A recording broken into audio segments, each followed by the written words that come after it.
সহযোগিতা করব। এটা কাজ করতে হবে আমাদের।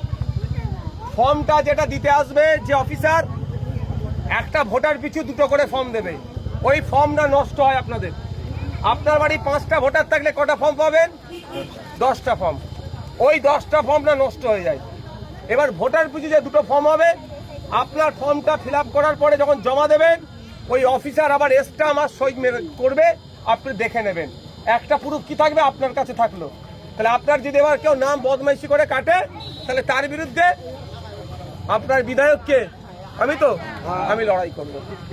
ঠিক আছে? তবে কারো অফিসার ছাড়া কারো হাতে ফর্ম দেবেন না। অফিসার ছাড়া কারো হাতে কিন্তু ফর্ম দেবেন না। সেই ফর্মটা কোথায় ফেলবে, জমা হবে কি হবে না কোনো গ্যারান্টি নেই। আর যখন অফিসার আসবে, অফিসারের সই আর স্ট্যাম্পটা মেরে নেবেন, ওটা আপনার কাছে থাকবে। এবার কিভাবে ফর্ম ফিল আপ করতে হয় না করতে হয় অনেকটা আমি ইউটিউবে বলছি। আমাদের যারা নেতৃত্বরা আছে তাদেরকে জিজ্ঞাসা করবেন, যে জমা করতে আসবে তাকে জিজ্ঞাসা করবেন, তারা আপনাদেরকে বলে দেবে। সহজ ব্যাপার।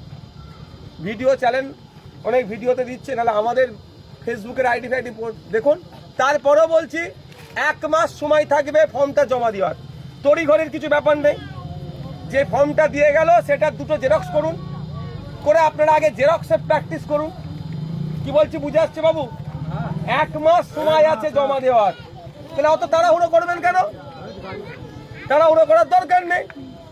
আর যদি আপনারা ফিল আপ করতে না পারেন, আমি তো আপনাদের বিধায়ক, আমি প্রয়োজনে আপনাদের পাড়াতে আসবো, আপনাদের এলাকায় আসবো, দায়িত্ব নিয়ে আমি ফিল আপ করিয়ে দিয়ে যাবো। সেখানে তৃণমূলের লোক আসলো, তারও ফিল আপ করিয়ে দেবো। যে আইএসএফ এর সমালোচনা করে তারও আমি ফিল আপ করিয়ে দেবো, কারণ আমি একজন বিধায়ক। আমি তখন আর কোনো পার্টির লোক থাক।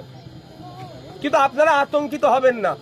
2002 সালের ভোটার লিস্টের হয় আপনার নাম না থাকলে আপনার বাবার নাম বা আব্বার নাম, না থাকলে আপনার মায়ের নাম, বা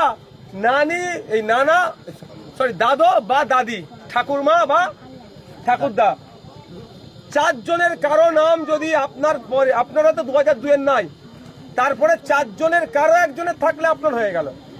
আর না থাকলে রেসিডেন্সিয়াল সার্টিফিকেটটাও একটা প্রমাণ আপনি ভারতীয়। আধার কার্ড দিয়েও চলবে, এবারে বলেছে আধার কার্ড অ্যাকসেপ্ট হবে। 11টা ডকুমেন্টসের মধ্যে কোনো একটা ডকুমেন্টস দিলে আপনার নাম থেকে যাবে। তাহলে আতঙ্কিত হওয়ার কোনো দরকার নেই। যদি আপনারা ফর্ম ফিল আপ না করতে পারেন, আমাদের যারা ছেলেরা আছে, আমি খাবার খেয়েছি, আমাদের যারা ছেলেরা আছে এদের সাথে যোগাযোগ করবেন। এরা আপনাদের প্রয়োজনে সহযোগিতা করবে। এরা না পারলে আমি চলে আসবো আপনাদের গ্রামে।